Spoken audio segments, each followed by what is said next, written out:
Hello and welcome to New Wave Hockey. I'm your host, Link Dancevich, and today is my 1-year anniversary.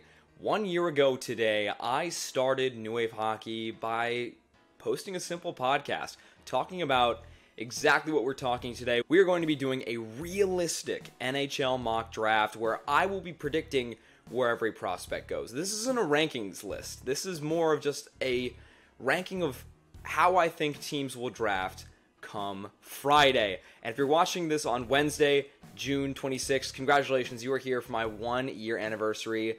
Thank you guys so much for all the support over the last year. I've really appreciated it. To think that I could grow into a YouTube channel, a website, in addition to my podcast is really awesome, and it gives me hope that I could eventually be a scout someday. That's really just the dream of this channel at large, so I thank you so much for watching. Without further ado, let's not waste any more time. Let's get into the top 32 picks. And the first overall pick, I mean, it's a tough one. It really is tough. Who will the San Jose Sharks go with? Macklin, Celebrini. I mean, it's the slam dunk of slam dunks for this year. I mean, 2 years in a row when you have a clear-cut first overall pick, that's pretty awesome. Macklin Celebrini will be going to the San Jose Sharks. We don't know if he's going to go to BU next year or he's going to sign in San Jose, but regardless, he is the best player in this draft and will be drafted accordingly. At number 2, I have Artem Levshunov going to the Chicago Blackhawks. I think they should draft Ivan Demidov here, but Levshunov has been connected to the Blackhawks ever since the end of the draft combine, and it really looks like Chicago is going to go in that direction. If they don't, it's going to be Demidov because I think that pairing with Bedard would be fantastic, but be prepared to see Levshunov taken on Friday at number 2 overall. At number 3, I have the Anaheim Ducks taking Caden Lindstrom. This is the hardest pick in the draft because this is where all the momentum starts. This is where I could kind of get things wrong if they don't pick Caden Lindstrom. But I think Pat Verbeek, we got a system down with him. We can kind of predict where he's going to go, and Caden Lindstrom fits the profile of a big power forward that can slot in at center or on the wing, which is very useful for the Ducks going forward. If they end up going defenseman, I think Anton Salayev is an option here, obviously 6'7", or Sam Dickinson is a pretty good option here, and if they don't go with either of them, obviously Ivan Demidov was passed on at 2nd overall, and he could go here. At the 4th pick, I have Columbus taking Ivan Demidov. Yeah, it's a little bit risky predicting that Demidov will slide to 4, but I don't see it as that unreasonable. Chicago looks like they're smitten with Artem Levshunov, and the Ducks seem very concerned with size. I think this is the perfect opportunity for the Columbus Blue Jackets to build upon their franchise player in Adam Fantilli that they drafted last year. That duo could be a cornerstone for their rebuild. If they don't decide to go with a forward here, obviously they could go with Anton Salayev or Sam Dickinson, or Carter Yakimchuk has been linked to the top 4. Obviously there could also be another instinct to take someone that's not Ivan Demidov. The Blue Jackets could prefer somebody that isn't Demidov. They can go with Berkeley Catton, TJ Ginla, and even Beckett Seneca here. So honestly, keep your options open. It's another very contentious pick, but I think Ivan Demidov won't get past 4. At the 5th overall pick, I have Zeev Buium going to the Montreal Canadiens. Now, this is the most contentious pick in the draft, but I think with Demidov and Lindstrom gone, it's a pretty safe bet that Montreal will go for their 3rd best option, Zeev Buium, who I think is the best defenseman in the entire draft. So that's not bad at all.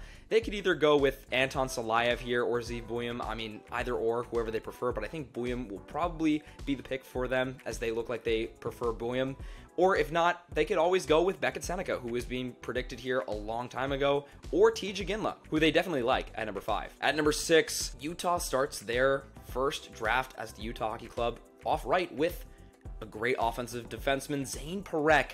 There's a lot of options for Utah here, and I think they will go defenseman at the end of the day. Yes, they picked Simashev last year, but I would love to see them add defenseman with offensive upside. And where else do you find that than Zane Parekh? People to this day regret not drafting Quinn Hughes, and here's another shot to try to draft Quinn Hughes. And if it's not Zane Parekh, I could totally see them going with Carter Yakimchuk, another right-hand shot who looks like a great offensive defenseman. And if it's not him, don't rule out Anton Salayev or Sam Dickinson at 6th overall. And at number 7, I have Ottawa taking Anton Salayev. Yes, it's really hard to predict Ottawa this year. We don't know where they're going to go. I am leaning defenseman because they might lose Jacob Chychrun this offseason. And Anton Salayev is the best one available at 7. And this is going to start a run on defenseman. Whether they go with Salayev or Dickinson here, I think it's a pretty safe bet they will go defense. If not, expect TJ Ginla or Beckett Seneca to go here. I don't think Berkeley Catton or Konsta Helenius could rise this high to number 7 overall. At number 8 overall, I have Sam Dickinson going to the Seattle Kraken. I think Seattle will also be a part of this run on defensemen in the top 10, and Sam Dickinson is one of the better ones available. They're going to get the one defenseman that everyone else doesn't really value. So that could be Anton Salayev, Carter Yakimchuk, Zane Parekh, but I think Sam Dickinson has the best chance to fall. TJ Ginla, Beckett Seneca, and Berkeley Cadden are also forward options that could be available here at 8, but I think Seattle will go defenseman. And at number 9, the Calgary Flames select TJ Ginla. Look, they need defense. That's 100% clear, and if they have one of the better defensemen fall to them, it's pretty hard seeing how they're going to pass. However, if TJ Ginla is available at 9, how do they pass on him? I really don't think that they could reasonably pass on him as a guy who could really revitalize the forward core. I mean, he is a step in the right direction for a team that looks like they could be approaching a rebuild soon. TJ Ginla, he is the scoring dynamo that Calgary needs in case they didn't go with TJ Ginla. Carter Yakimchuk is a hometown defenseman who could go here as well, could be a favorite of Calgary as well, or Berkeley Cadden or Konsta Helenius. At number 10, I have the Devils selecting Berkeley Cadden. A ton of injuries this year wiped out a lot of the Devils' depth this season, and they want to have options when, looking at their prospect pool. Berkeley Cadden is some of those options. He is dynamic offensively. I love his game. Passing ability is so tight. It's really solid.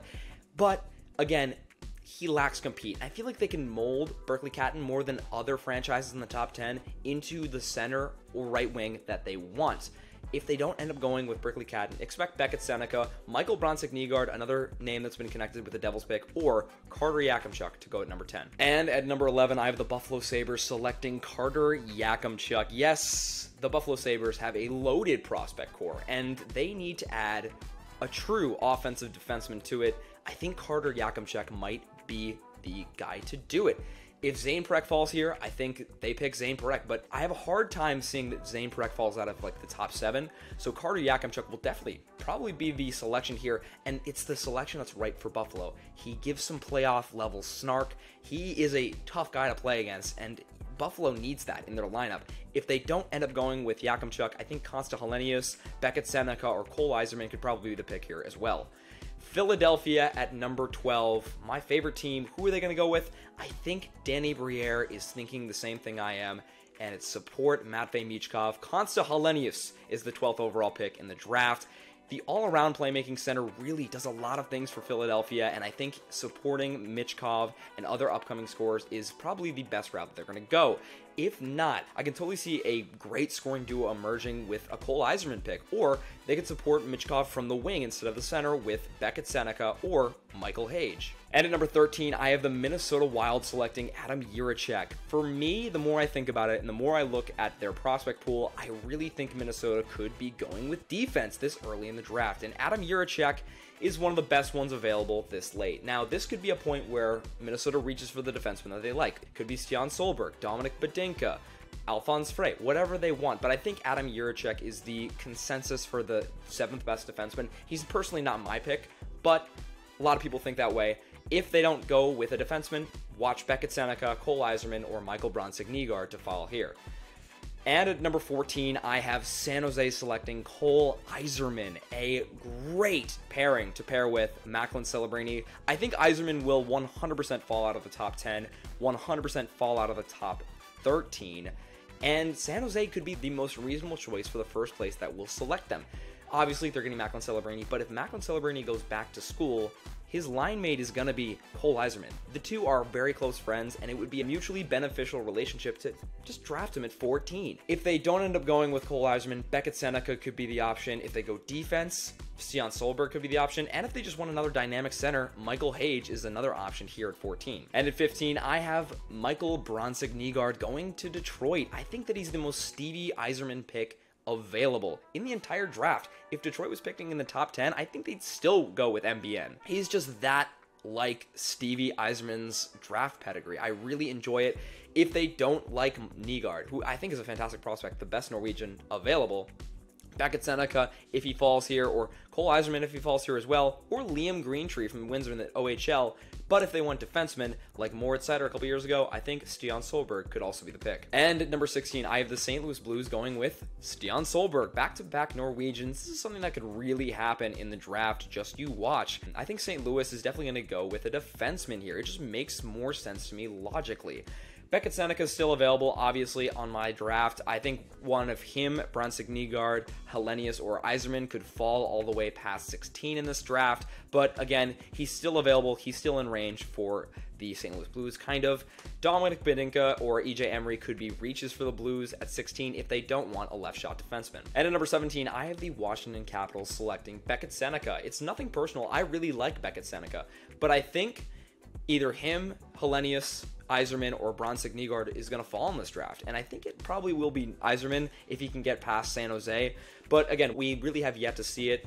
Beckett Seneca, fantastic player, and could potentially fall to the Washington Capitals. If not, and there's a few other options available, I think Liam Greentree and the Washington Capitals is a match made in heaven. He's got a great shot, great stick handling ability, and very smart, just needs to improve his skating. If not, they can go with Michael Hage or Jet Luchenko at center. And at number 18, I have Chicago selecting Michael Hage, the center from the Chicago Steel. The hometown boy would probably play better if kept in the Midwest. That's my thinking anyway, and I think the formula of USHL to UMich or Minnesota commit is a formula that Chicago does not really want to stray from. That would be a loaded center depth that I think you should pursue when you're deep in a rebuild. So Michael Hage definitely looks like a fantastic option for Chicago and something that they should definitely swoop on in the top 20. If it's not Michael Hage, I think Liam Greentree, Alphonse Frey, or Igor Chernyshov could be the pick. And at number 19, I have Vegas selecting Liam Greentree from Windsor in the OHL. Vegas loves to build their team around size, and I think he looks like another Anthony Mantha, which is a player that Vegas got at some point. Of course, you got the stick handling, and that's something that Vegas is totally going to value. Igor Chernyshov, Cole Baudouin, and even Trevor Connolly, even though I think he's going to drop, could also be names tied to this pick.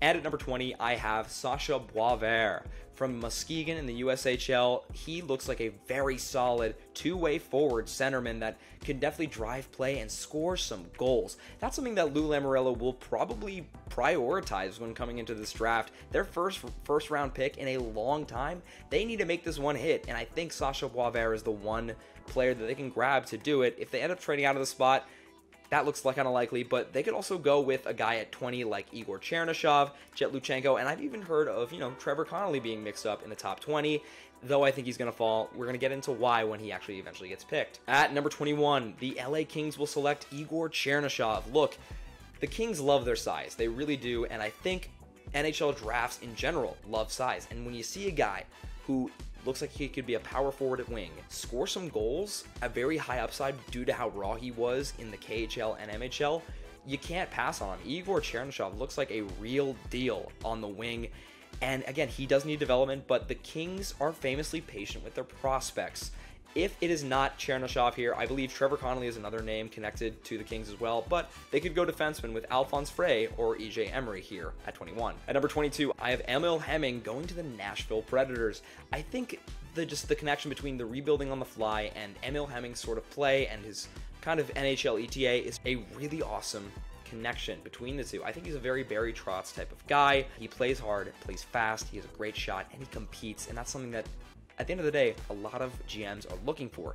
Again, Trevor Connolly is another name that could be wrapped up in 22. Jet Luchenko and Tarek Parasak could also be options as dynamic offensive forwards. And at number 23, another very contentious pick, Toronto. Where will they go? They reached for Easton Cowan, which doesn't really look like a reach anymore after the OHL playoffs, but I think they could similarly reach for another OHL talent this year. Jet Luchenko is my pick at number 23. Again, it seems cliche to take another OHL forward, but he isn't just any other OHL forward. He's super fast, very competitive. I love his high effort game, and the assists that he makes are very, very savvy. I'm a huge fan of Luchenko, but in case the Maple Leafs are not, Henry Muse, Cole Baudouin, or Ryder Ritchie could probably be the pick here. And at number 24, I have Colorado taking Andrew Basha from the Medicine Hat Tigers. I really love Basha and what he did this year, despite the loss of his star teammate Caden Lindstrom to injury. looks amazing. He never enters the zone twice, and I think that's something in terms of creativity and effort and just skill that the Colorado Avalanche will really enjoy at number 24. They have a knack for picking these sort of underrated prospects. It's really a great trade of Joe Sakic. In case that Basha isn't the selection here, I feel like Trevor Connolly could be in range to be someone that could be selected at 24th overall, as well as Nikita Artemonov and as well Ryder Ritchie. At number 25, I have the Boston Bruins selecting Dean Letourneau from St. Andrews College. We really don't know a lot about Dean Letourneau. We don't really know how to grade him because you don't know how tough his competition was. You really don't. And in his 2 games in the USHL, he was fine, but he scored no points. But I think Boston's going to draft him because he's very highly sought after in terms of his upside. We don't know what the fuck he's going to be because of his size and skill, and he's also 6'7". So Boston likes their size, they like their depth down the middle, and I think Dean Letourneau offers a lot. Plus, he's going to Boston College next year. But if it isn't the Boston College forward Dean Letourneau, they can end up going with any one of Cole Beaudoin, EJ Emery because of their size, or a Trevor Connolly because of the skill. And at number 26, I have Montreal selecting Cole Beaudoin from the OHL. He's just a very high effort, big compete forward who they can slot in at center in their bottom 6 someday. I think a safer pick is probably the route that Montreal's going to go in with their 26th pick because at 5, they're taking a gamble with a defenseman. Not really, but I think Cole Beaudoin will definitely pan out to be a bottom 6 center if he can translate to the next level. If it's not Cole Beaudoin at the pick, I think Ryder Ritchie, Teddy Stiga, and Nikita Artemonov are reasonable picks here at 26. And at number 27, I have the Carolina Hurricanes selecting EJ Emery, the big and tall defenseman who has some puck-moving capabilities. Could go here at number 27. It's a break from tradition because they love to pick skill players here, but in case they keep going with the skill player tradition, I think Trevor Connolly could also fall here if he ends up sliding like I think he will.